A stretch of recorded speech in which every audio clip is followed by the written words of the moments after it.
Buenas, en el aire, su revista informativa de la noche, Cerrando la Noche, que llega a sus hogares a través de las señales de Carivisión, Canal 26, Sistema de Cable Tricón 67 de Aster.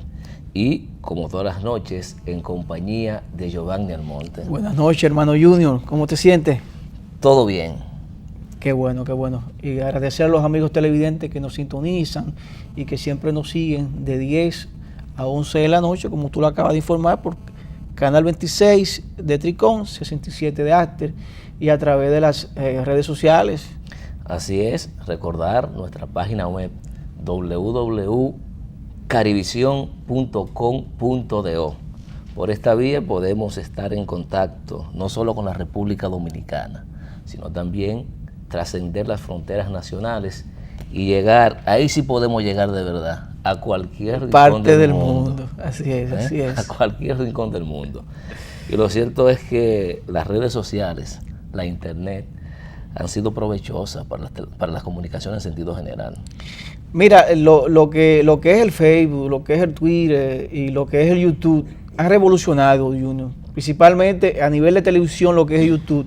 La verdad es que yo me pongo a ver videos y la cantidad de likes y me gustan y la cantidad de views que tienen videos que hacen amateurs, profesionales. Este mismo programa, los amigos televidentes los pueden buscar en YouTube. Simplemente tienen que escribir Cerrando la Noche o simplemente escribir el nombre del invitado de ese día y lo pueden ver automáticamente. Pero con el me gusta hay que tener cuidado. Sí. Porque a veces usted pasa una nota luctuosa y aparece un fenómeno que le da un like, me gusta. Sí, Explíqueme. A nadie le gusta que otro se muera. Entonces hay que tener cuidado con eso. Sí. Creo que adolecemos muchas veces de leer.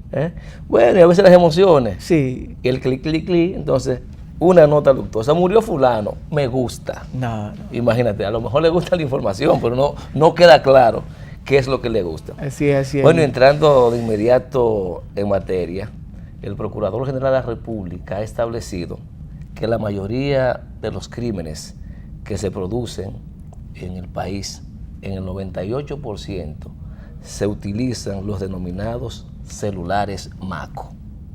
Un celular MACO es aquel que no está identificado ni está registrado en ninguna de las compañías el titular. Por lo tanto, esto valida la resolución que ha emitido hace unas semanas el Instituto Dominicano de las Telecomunicaciones, Indotel, en el sentido de otorgarle un plazo a los concesionarios y los dealers que venden servicios de comunicaciones para que suspendan la venta de teléfonos celulares y de líneas a personas que no están registradas. Me parece que es un paso interesante porque a través de esta vía se va a tener mucho más control de quiénes son las personas que están usando las redes de los celulares. Y así, cuando ocurre un hecho desde un número que se ha llamado, pues hay mayor posibilidad a través de la tecnología de localizar al propietario. No quiere decir esto que el propietario tenga alguna conexión con el hecho punible, no necesariamente, pero sí puede establecer la cadena. Si no reportó que se le perdió, si se lo prestó a alguien, entonces el seguimiento debido, esto facilita mucho los procesos investigativos. Va a tener que dar explicación en el caso que se le pierda el celular y no lo haya reportado y con el mismo se haya cometido un crimen o por lo menos desde allí se hayan coordinado con los delincuentes, con los criminales, la acción. Entonces, fíjate que cuando se te pierde algo tuyo, Junior, lo normal es que tú vayas a la policía y levante un acta. Se te pierde un celular, te roban tu vehículo, se te pierde tu cédula de identidad, automáticamente tú vas a la policía y levantas un acta. Porque esto es una identificación, esto es algo tuyo, que alguien puede usar esa identificación y cometer cualquier atropelía y que se impute a ti. Entonces lo normal es que tú te resguardes, vas a la policía y salvaguarda tu seguridad.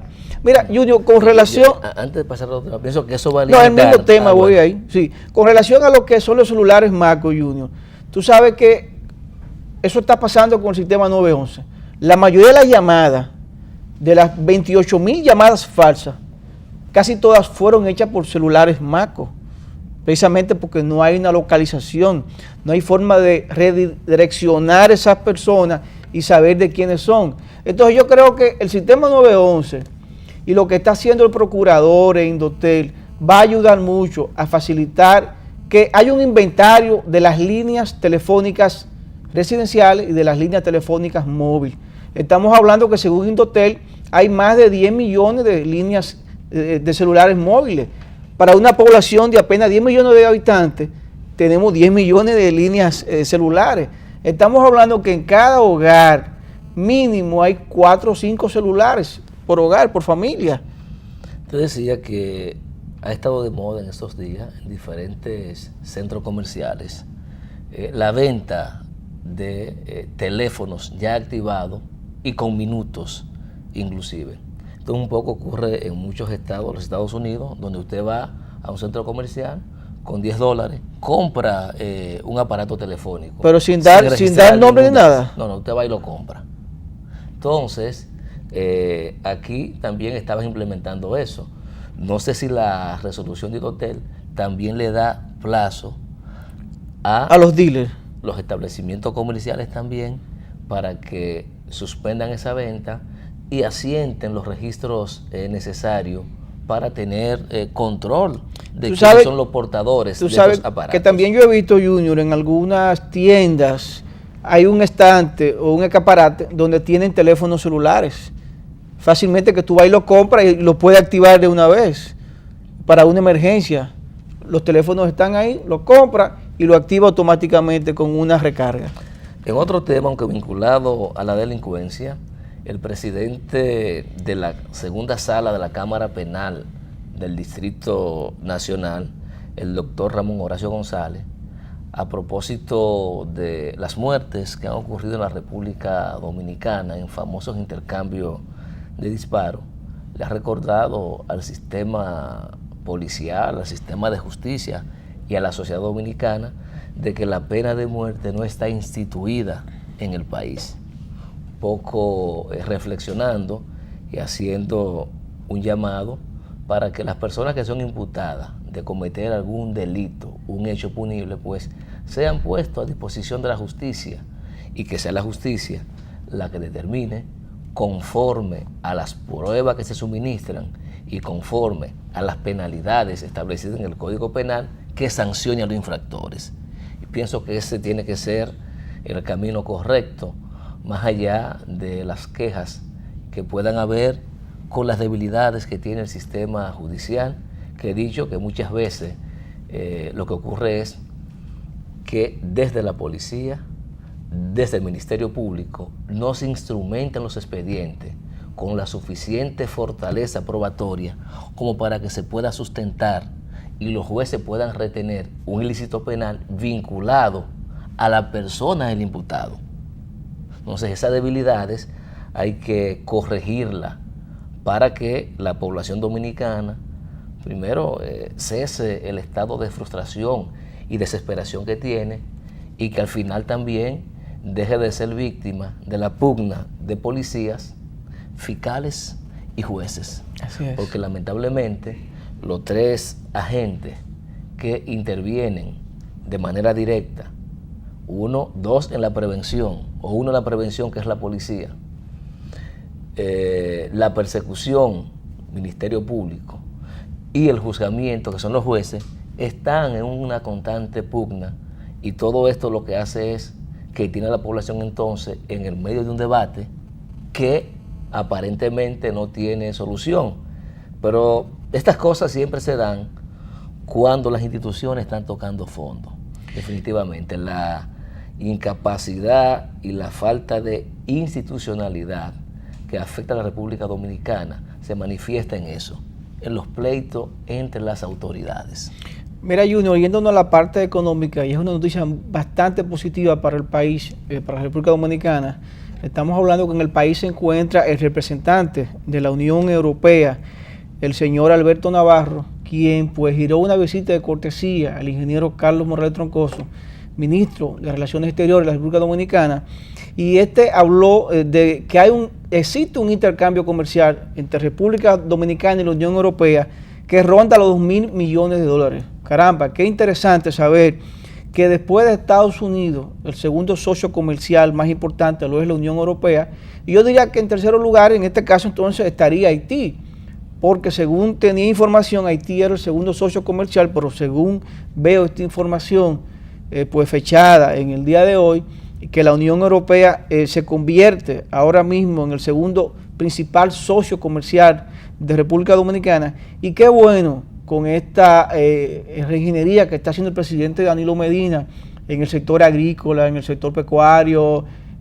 manufactura, agroindustria, y que nosotros los dominicanos pues podamos ponernos a tono con lo que es la industria mundial y suplir o seguir supliendo la Unión Europea de productos agrícolas y tan importante como lo es el banano, uno de nuestros principales productos, banano orgánico y otro tipo de legumbres y hortalizas que consumen pues la Unión Europea y los países europeos, y eso de verdad que es una noticia bastante positiva y me alienta mucho saber que el país está pues compitiendo con otras naciones y que la Unión Europea prefiere el mercado de República Dominicana a otros mercados de América Latina.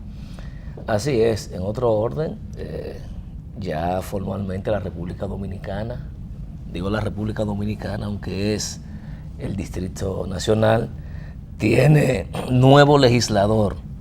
Fue juramentado verdad, el doctor Vinicio Castillo Semán, ¿verdad? Semán, quien sustituye a su hermanito, que fue nombrado ministro de Energía y Mina de la República Dominicana. Y tal como han dicho otras personas, definitivamente los partidos políticos en la República Dominicana son pequeñas castas, ¿verdad? Donde la influencia familiar ayuda un peso increíble. El apellido, ese abolengo, ese apellido funciona. No, es que no es el caso de la Fuerza Nacional Progresista. No, son muchas familias, Junior, son muchas familias. No solo muchas tradicionales, familias de apellido bien sonoro. Mira, los Curi, los Selman, los Bonetti, son muchos apellidos, por no mencionarte otros que faltan. Yo no califico como senador o como aspirante a senador, pero delego en mi papá. Mi papá se muere y nombra un pariente.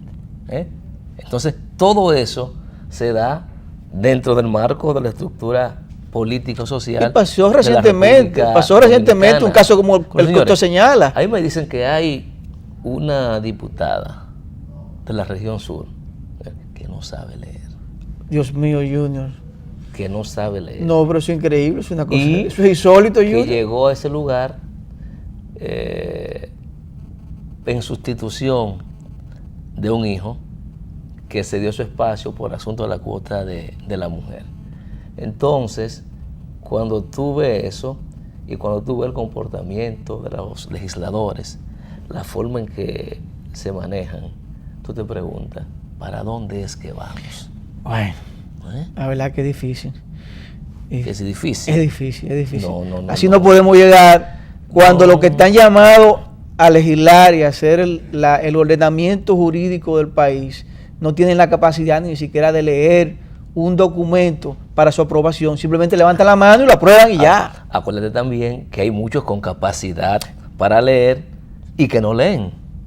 Bueno, es que están cansados de leer, tal vez. De aprobar proyectos de leyes que tienen gravitación capital para el futuro inmediato y a largo plazo de la República Dominicana, y sonante y campante después que se crean las dificultades de opinión pública, declaran que sencillamente no leyeron lo que aprobaron. No, pero yo creo que eso es algo que en otros países eso debería, me imagino que es penado, y además la población lo censura, y muchos de estos no serían capaces de decirlo, Junior, porque simplemente la población y la sociedad lo castiga y tienen que renunciar. Como pasa que en otros países, que simplemente porque un legislador se mezcle con una menor o que un legislador conduzca ebrio, pues cosas tan simples como esta lo obligan a renunciar. Pero aquí pasa eso y mucho más. Junior, mira, antes de irnos a la pausa, yo sé que tú te quieres ir a la pausa, yo quiero hablar un poquito de la Junta y el proceso de cedulación, lo que está pasando con la emisión de la nueva cédula. La verdad es que la Junta está diseminada en toda la geografía nacional, están en las gobernaciones, están en los centros que tiene la Junta normales, la oficialía, y también están en unos centros móviles. Pero lamentablemente la queja va hacia el presidente de la Junta y al director de elecciones. En algunos de estos casos, Junior, no tienen la cédula, no tienen el plástico porque se agota. Entonces yo creo que hay que ver qué está pasando con el suministro del plástico a la hora de un centro de cedulación o un centro móvil, de esos que improvisan en cualquier institución o empresa. Y es de mal gusto que la Junta vaya, se instale un centro móvil y que los empleados, los funcionarios, las personas que acuden allí, después que se censan, después que le toman sus datos, le digan, mira, no tenemos el plástico. Yo creo que hay que planificar esto y mejor no ir a un centro, no ir a una institución y esperar tener toda la documentación a mano, la información y luego ir a ese lugar y emitir el plástico, emitir la cédula. Pero no ir a pasar vergüenza, no ir a un lugar, a una empresa, cuando los empleados tienen la expectativa, todos van preparándose para esto y que luego caiga todo el operativo que está haciendo el presidente de la Junta a través de los medios de comunicación, el plan publicitario, los spots, todo que está perfectamente bien, se pierda por una mala imagen, que pasen casos similares en 2 o 3 lugares y que se caiga toda esta campaña, que muy bien lo está haciendo el presidente de la Junta y yo lo elogio de verdad, están trabajando muy bien, pero cuidado con estos pequeños errores. Vamos a nuestro primer corte y en breve continuamos con Cerrando la Noche.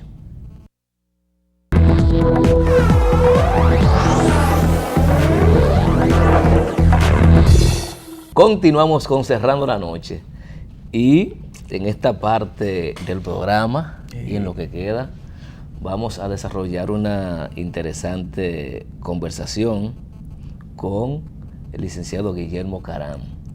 Pienso que la audiencia, tan solo de escuchar su nombre, pues sabe de quién se trata. No solo por las posiciones públicas que ha ocupado, sino por la calidad de profesional que ha demostrado ser, que todos le reconocemos independientemente de sus posiciones políticas, partidarias, y hay que reconocer eso. Recordar que el licenciado Guillermo Caram es además vicepresidente del Partido Reformista Social Cristiano. Y es gobernador del Banco Central. Sí, esa funciona, la gente lo sabe. Bienvenidos a Cerrando la Noche. Gracias a ustedes por la invitación. Gracias a usted, don Guillermo, por estar aquí con nosotros esta noche. Don Guillermo, recientemente lo escuché a usted hablando sobre la delincuencia, sobre lo que está pasando en el país con los azotes, y lo escuché sobre una posición que usted tiene, un planteamiento que tiene el Partido Reformista y que usted muy bien lo esbozó.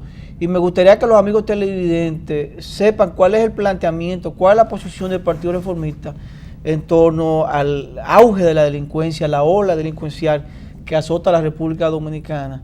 Y la verdad, cómo afecta todo esto en los órdenes económicos, en la parte social, a los ciudadanos, a los dominicanos. Bueno, ya es una pregunta que tiene varias respuestas, casi un discurso de respuesta.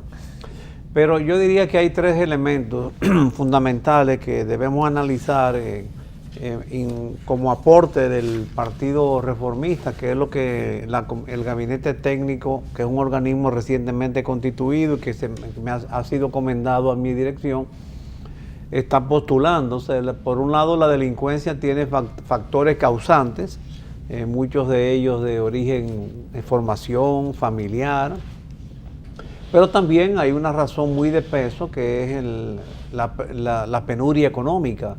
Muchas personas que no tienen oportunidades ni de trabajar ni de estudiar, que es el término que está muy de moda, el ni, realmente se ven compelidos, se ven impulsados o compulsados a cometer actos delictivos. Eso por un lado. Y la respuesta a esa situación de falta de oportunidades de trabajo, para ganar el sustento para sí, para la familia, está en el modelo económico, por un lado. Y entendemos que en este sentido, yo creo que tarde o temprano el gobierno se va a ver obligado a cambiar un poco, más radicalmente, el modelo económico que hasta ahora se ha venido siguiendo, porque al momento nosotros no tenemos un modelo económico que sistemáticamente esté dirigido a procurar la creación de oportunidades de trabajo, a crear puestos de trabajo, no empleos.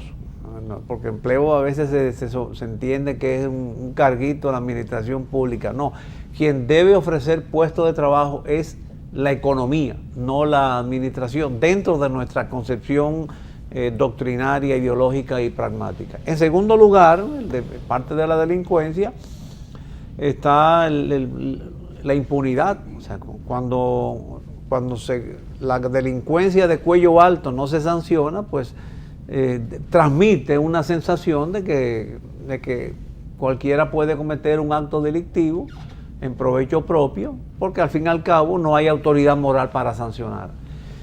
Y en tercer lugar está ya la parte correctiva, que es toda la maquinaria administrativa y burocrática y militar y judicial.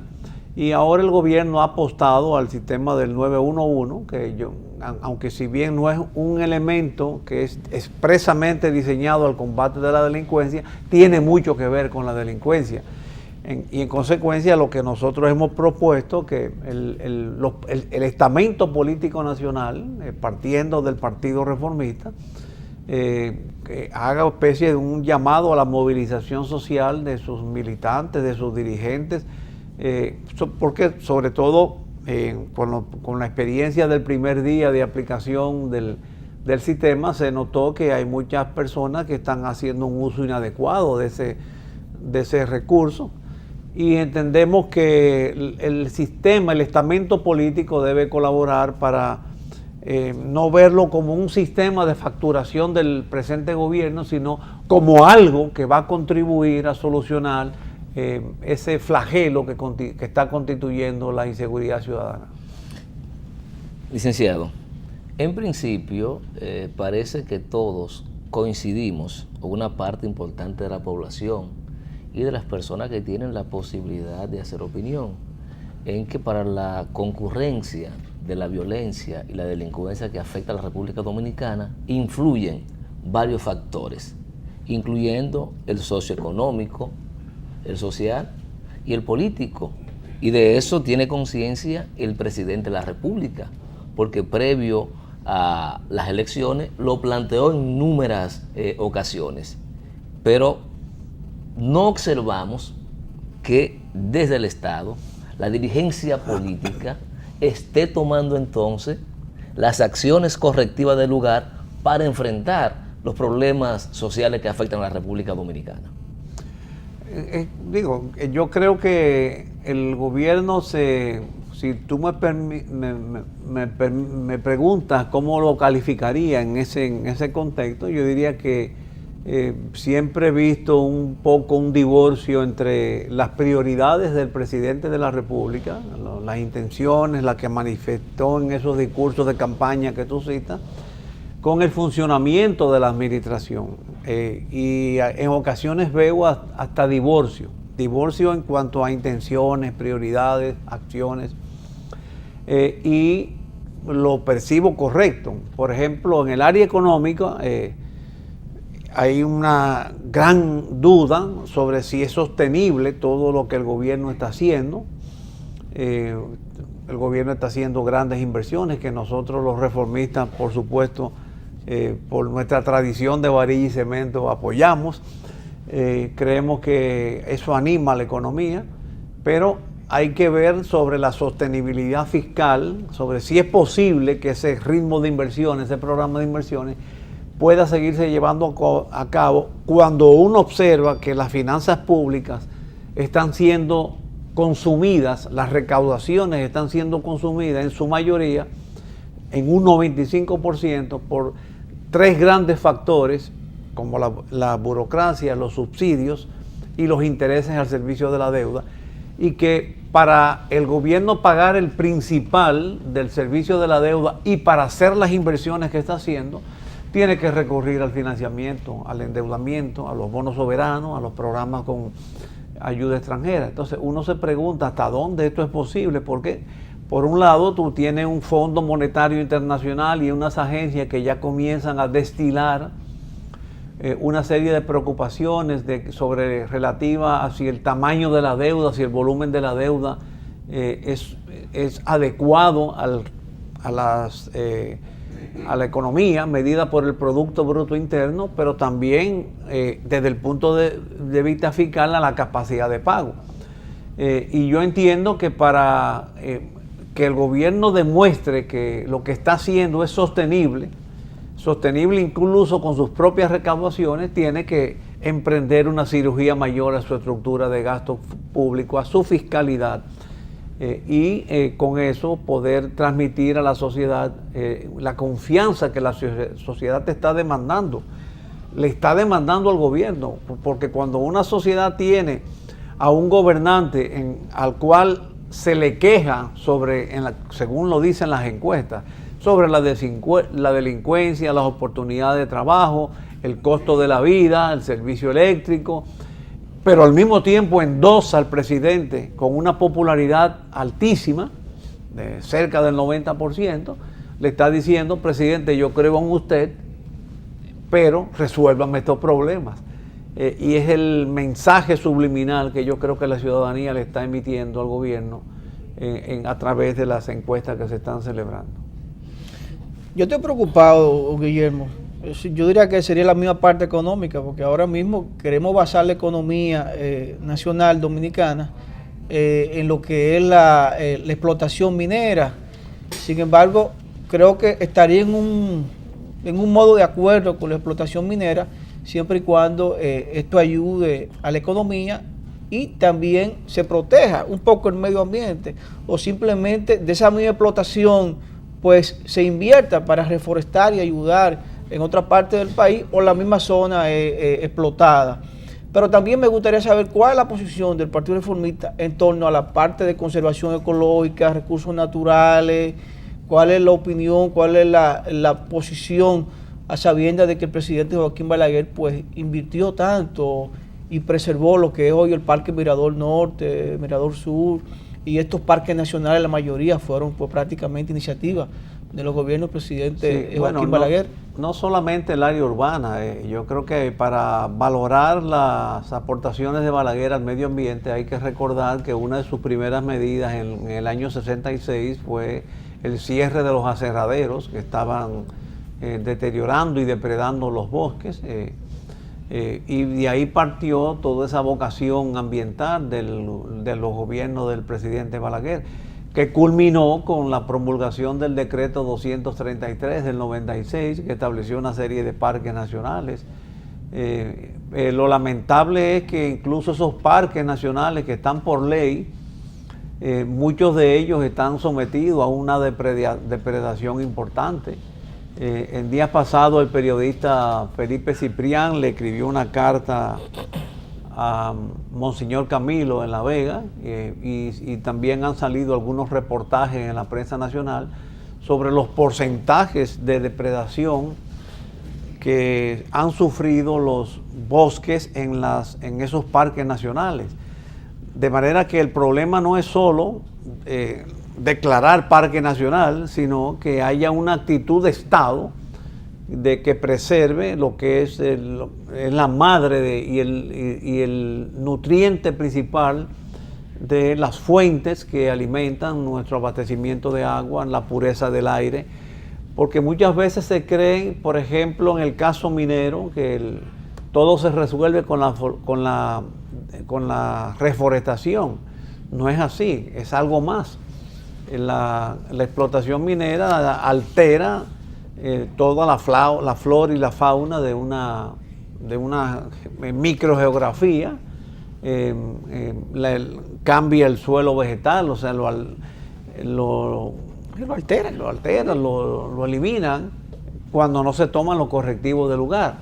Entonces yo pienso que en el país nosotros tenemos que entender que se necesita la adopción de medidas correctas, apropiadas para sí fomentar la explotación minera, porque son recursos que están puestos por la naturaleza para satisfacer necesidades humanas, pero sin producir desarrollos, alteraciones al desarrollo ambiental y al equilibrio ecológico. Con frecuencia observamos a las autoridades recurrir a la falta de recursos como argumento para la solución de los grandes problemas nacionales. La República Dominicana arrastra desde su constitución como república con un conjunto de problemas, tales como salud, educación. Ahora hay recursos, pero eso no significa que haya mejorado. La generación de empleo, el problema de agua potable, por ejemplo. Estas demandas históricas que tienen que ver con derechos fundamentales no han sido resueltos en el país o tratados adecuadamente necesariamente por la falta de recursos económicos. Bueno, indudablemente hay la carestía de recursos para satisfacer todas las demandas, pero hay también un problema de gerencia. Yo te diría que ahora mismo el presupuesto nacional es aproximadamente 20 veces el presupuesto que se manejaba en los tiempos de los gobiernos reformistas. Por supuesto, estoy utilizando valores corrientes. Lo correcto sería deflactarlo, o sea, los 400.000 millones de pesos de hoy no son los mismos 400.000 millones de pesos en el 96. Estaría cometiendo una injusticia, pero ilustrativamente nosotros podemos suponer que hay una cantidad de recursos en pesos dominicanos de 20 veces superior a la que existían en los tiempos de las administraciones reformistas. Y sin embargo, los indicadores del desarrollo humano, que es los de Naciones Unidas, el programa de las Naciones Unidas para el Desarrollo, el PNUD, que es el indicador más completo de cómo se están mejorando las condiciones de vida, certificó que durante los gobiernos del presidente Balaguer, la rapidez del desarrollo humano es mucho más rápido que como se está observando en el presente. Eso obedece a varias razones. Obviamente, durante las administraciones nuestras, nosotros nos aproximábamos, no es que lo logramos plenamente, a una economía de satisfacción de necesidades, de apoyo a los sectores productivos, a una economía de generación de puestos de trabajo. Recuerdo varios momentos y varios discursos del presidente Balaguer donde enfatizaba, cuando le criticaban la política de varilla y cemento, que él decía que esa es la forma como él tiene de que la economía provea puestos de trabajo a los dominicanos en las zonas urbanas y la reforma agraria en las zonas rurales. Esos eran los dos pilares que tenía el presidente Balaguer para proveer puestos de trabajo a la población. Y por supuesto todo eso contribuía al mejoramiento de esos indicadores de desarrollo humano por parte del PNUD. Ahora tenemos una concepción del Estado que ha predominado después del 1996, bastante diferente, lamentablemente con el apoyo de la llamada comunidad internacional, y esa radica quizás dentro del esquema de fomento de la economía liberal que ha predominado en el mundo después que cayó la cortina de hierro en los 90, de tener un asistencialismo social para compensar los efectos económicos del neoliberalismo. Es decir, por un lado se postula que el Estado debe desprenderse del área económica, darle fuerzas al mercado, a la libre empresa, pero para mitigar los efectos sociales que esa política adopta, entonces se busque el asistencialismo social a través de los subsidios que terminan cayendo en un sociopopulismo clientelista. el llamado, lo que en Europa se llama el famoso estado de bienestar, pero todo eso ha creado un malestar económico tremendo que nosotros debemos evitar, porque aumenta el gasto público, expande el gasto público, que cuando no está correspondido en recaudaciones, entonces comienza la economía deficitaria a funcionar, que es lo que hemos tenido. Por ejemplo, en los últimos 6 años, hasta el 2012, nosotros tuvimos un déficit fiscal acumulado de 414 mil millones de pesos. Los últimos 6 años de administración de gobierno del Partido Reformista se produjeron superávit de 7 mil millones de pesos. Aún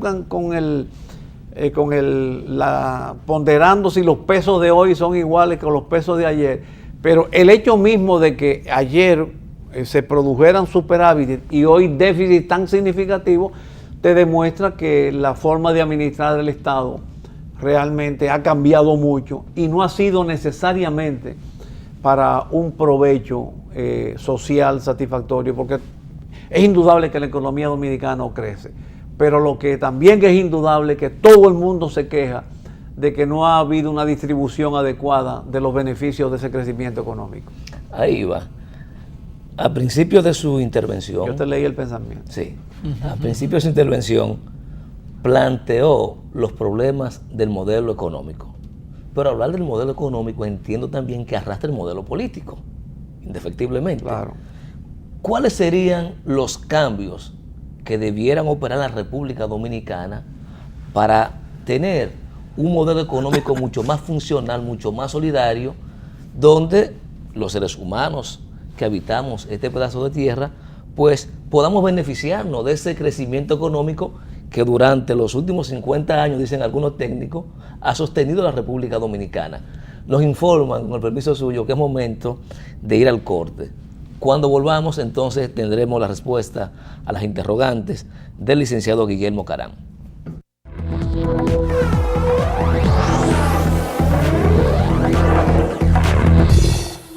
Continuamos con Cerrando la Noche y esta interesante conversación con el licenciado Guillermo Carán, quien es vicepresidente del Partido Reformista Social Cristiano. Cuando fuimos al corte dejamos una pregunta en el aire que tiene que ver con los cambios que amerita el sistema político y económico de la República Dominicana para hacerlo un poquito más habitable. Sí. Bueno, yo creo que en primer lugar debemos adoptar una clara visión de que lo que se necesita es fomentar una economía de producción y me parece que hay que reconocer que el gobierno está en eso cuando en esas visitas sorpresas que tienen a mi juicio un efecto mayor que el que se ve a simple vista, se visitan focos de producción primaria. ¿Son sorpresas? Sí, yo creo que sí. Y la sorpresa misma hace que muchos grupos se preparen para cuando le llegue la sorpresa. Pero es una señal de que el gobierno está apoyando y quiere contactar importantes sectores de la producción agropecuaria. Tenemos que volver a una economía de lo que se llama la economía de producción primaria, es decir, la economía que produce bienes y servicios para satisfacer necesidades humanas, la economía que produce alimentos, que produce vestidos, que produce viviendas, en fin. Y además de que produce bienes para satisfacer necesidades humanas, crea puestos de trabajo. ¿Qué es lo que hemos tenido hasta ahora y qué es lo que se debe cambiar? Y diría yo, ¿qué es lo que todavía se tiene y lo que puede trancar el juego y no completar esa seña gubernamental de una economía, de buscar una economía, de procurar una economía de satisfacción de necesidades? La parte fiscal. Porque cuando tú tienes que un gobierno gasta mucho, gasta por encima de sus recaudaciones, como todavía sigue pasando, y que para compensar ese gasto el exceso de gasto sobre tus recaudaciones, tienes que recurrir al endeudamiento. Pero para atraer el endeudamiento te vales de un instrumento que se llama la tasa de interés. Tienes que pagar tasa de interés atractiva para que la gente deposite dinero en ti, en el gobierno.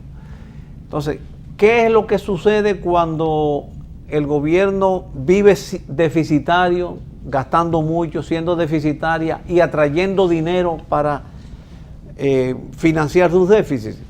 Que entonces el dinero nacional y por extensión el dinero internacional, que debía estar destinado a fomentar la producción y a generar puestos de trabajo, va a terminar siendo un tapador de déficit del gobierno.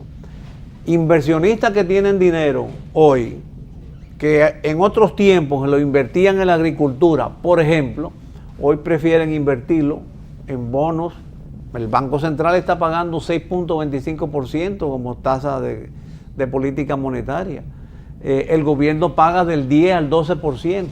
Si el Estado paga tanto dinero, tan altas tasas de interés, eso desalienta la inversión hacia los sectores productivos, hacia la industria, la agricultura, hacia los sectores primarios. Entonces, yo creo que para corregir ese desbalance, la raíz está en corregir la situación fiscal. Este Estado dominicano no puede seguir desenvolviéndose satisfactoriamente cuando el 95% de las recaudaciones va a financiar las cargas fijas. No puede seguir con subsidios y burocracia y con intereses de la deuda. En tiempos nuestros, en tiempos de Balaguer, el 60% era que se destinaba a la carga fija y el 40% el presidente Balaguer disponía para inversión en infraestructura, de apoyo a la producción y creadora de fuentes de trabajo. Por eso es vigente más que nunca el modo reformista de gobernar. Guillermo, yo tengo una preocupación en torno a ese mismo tema que usted acaba de plantear sobre la producción agrícola, la producción agropecuaria. Estamos hablando de un DERE-CAFTA, de un desmonte de ciertos productos. Por ejemplo, el arroz. Nosotros tenemos unas grandes plantaciones de arroz en el país, en San Francisco de Macorís, en Agua, toda esta zona. Sin embargo, ¿cuál será el destino, el futuro de estos productores cuando se desmonte ya lo que es la parte del arroz y cuando la producción local no que deje de producir, sino sucumba ante una importación extranjera que le es más barato y que le sale mucho más fácil a los grandes, a los que tienen grandes capitales, que pueden traerlo y en perjuicio de la producción local, no tanto en el arroz, sino también en otros rubros, en otros productos? Bueno, yo creo que el desafío hay que asumirlo, tiene que asumirlo la nación, porque hay otras ventajas de ese acuerdo. Por un lado, se reflejan los precios de algunos productos de consumo. Por otro lado, la subsistencia de la zona franca, que es un sector importante como renglón exportador. Y además, lo peor es que nos hubiéramos quedado fuera. Si Estados Unidos hubiera pactado solo con Centroamérica, el lobo nos hubiera comido, ¿no? Ahora, ¿qué es lo que pasa? Que nos hemos pasado mucho tiempo diciendo, ahí viene el lobo, ahí viene el lobo. Bueno, el lobo está llegando, el lobo está más cerca. O sea, la entrada plena del DERE-CAFTA ya está cada vez más próximo. Yo creo que debemos un poco dejarnos de lamentar que el lobo está cerca y comenzar a hacer todos los preparativos para aumentar la tecnificación, la productividad y poder entrar más en competencia. Ciertamente eso es una responsabilidad primaria de los empresarios que producen el bien que está amenazado por la entrada del DERE-CAFTA. Pero hay factores macroeconómicos que son de competencia del gobierno. El mismo que te acabo de hablar, de la tasa de interés. Nosotros tenemos la tasa de interés de política monetaria del Banco Central de la República Dominicana es 6.25. ¿Tú sabes cuánto es en Estados Unidos? ¿Cuánto es la tasa de interés de la Reserva Federal? 0.25. ¿Qué significa? Que nosotros estamos pagando intereses 24 veces superior a como está en Estados Unidos. Los arroceros de Estados Unidos tienen entonces crédito a un costo 24 veces superior a los arroceros de República Dominicana. Entonces, eso hay que cambiarlo. Ahora, para tú cambiar eso, por lo que ya he explicado antes, lo primero que tú tienes que ir a la parte fiscal para que no haya déficit que el Estado no necesite endeudamiento y que deje de poner tasa de interés tan elevada. Y te estoy hablando únicamente de la tasa de política monetaria del Banco Central, porque si nos vamos a la tasa con que el Estado paga a los financiamientos de corto plazo, entramos del 10 al 12% y en lugar de 24 veces pudiera ser de 48 y de 96 veces. Entonces, ese esquema hay que cambiarlo y así como los factores de producción, como nos enseña la economía, que hay el costo del dinero. El dinero es un factor de producción. La energía es un factor de producción. Tenemos la energía más cara del mundo. Los combustibles que usan los tractores y los transportistas, los tractores para producir la tierra y los transportistas, pagamos el combustible más caro del mundo. Y así, el costo laboral, incluso el costo social, es un costo elevado en relación a cómo lo están ofreciendo nuestros países competitivos dentro del DERE-CAFTA, que es Centroamérica. Tú te preguntas por qué Centroamérica está penetrando tanto en el mercado dominicano si estamos en el mismo acuerdo, porque el acuerdo es DERE-CAFTA, República Dominicana, Estados Unidos y Centroamérica. Entonces, ¿a qué se debe? Es que, por un lado, tenemos un empresariado más dinámico, pero también los gobiernos centroamericanos, en su mayoría, han adoptado políticas macroeconómicas que fomentan la producción y que sus costos deducibles, como el costo del dinero, los intereses, el costo de la energía, el costo del combustible, el costo laboral, el costo de transportación, no perjudica tanto a los productores como en el caso dominicano. Hay un tema que está, digamos, en la palestra pública desde hace unos meses, que es la propuesta de modificación al Código Laboral de la República Dominicana que ha hecho el empresariado nacional, donde muchos de sus voceros culpan al código de ser el promotor de que más del 67% de los empleos en la República Dominicana sean informales. Sin embargo, me gustaría escuchar su opinión al respecto, toda vez que igual el 96% de las empresas en la República Dominicana son microempresas, el 3% son empresas medianas y solo el 1%, según un estudio del CONEP, solo el 1% representan empresas grandes. Ante esa realidad, yo le he dicho en algunas entrevistas a los representantes del CONEP que es un abuso culpar al Código de Trabajo de ser responsable de la cantidad de empleo que hay en la República Dominicana y no cuestionar precisamente el modelo económico vigente.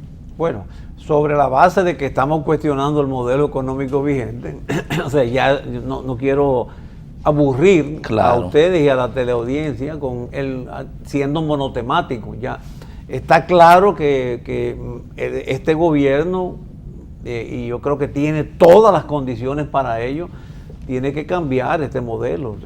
El presidente Medina tiene un apoyo que puede hacer lo que quiera en este momento, porque los dominicanos están esperando, digo, lo que quiera legítimamente, ¿no?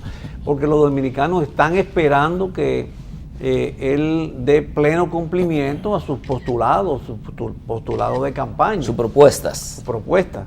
Y tiene el endoso ciudadano. En consecuencia, tiene que aprovechar esa oportunidad. Ahora, yo creo que aquí hay dos puntos en tu pregunta que me parece que debo destacar. Primero, lo de la informalidad es cierto, pero la informalidad es mucho más complejo que lo del Código de Trabajo. Hay muchos otros elementos, también fiscales, que tienen que ver con la informalidad. Por ejemplo, el exceso de trámites, el exceso de impuestos, las altas tasas impositivas, a mi juicio es un elemento de informalidad. No es un secreto cuando es más, ya hay letreros en los comercios que anuncian descuentos, 10% si es con tarjeta y 20% si es efectivo. Sí. Eso es te está diciendo a ti que quien pague en efectivo no está contribuyendo, no está pagando ni impuestos, ni está inscrito en la seguridad social. Entonces, la informalidad tiene que atacarse, a mi juicio, principalmente a través de una revisión del sistema fiscal para eliminar impuestos, para reducir tasas, para equiparar las tasas, porque es una locura cuando tú vas, aquí hay productos que dependiendo el uso y dependiendo la fuente te pagan 3 y 4 tasas. Aquí hay productos exonerados, otros que pagan el 8, otro el 10, otro el 12, otro el 16. Y todo eso complica la administración tributaria, más otros tributos que lleva al que quiere formalizarse a desistir de formalizarse y caer en la informalización. Y la informalización es tremendamente incidente en la economía. Primero, la informalidad no tributa. Por eso aquí, por más impuestos que se pagan, la presión fiscal sigue siendo baja. ¿Por qué? Porque no es efectiva. Una cosa es poner nuevas leyes y otra cosa es que la comunidad económica empresarial pague. Se ponen nuevas leyes, pero no pagan, porque entonces se abusa. Por un lado. Y finalmente, de otro punto de vista, tenemos el caso de las mismas variaciones en términos del Código de Trabajo. La verdad que bien, me siento satisfecho por la forma que don Guillermo trató los temas, porque sin hablar del Partido Reformista, simplemente habló del Partido Reformista y dijo las bondades y las cosas positivas de los gobiernos reformistas. La verdad que agradecer a don Guillermo Carán, vicepresidente del Partido Reformista, economista. Yo diría que uno de los mejores técnicos que cualquier gobierno se sentiría orgulloso de tenerlo en su gabinete. Eso es porque tú me quieres mucho. Gracias por habernos acompañado.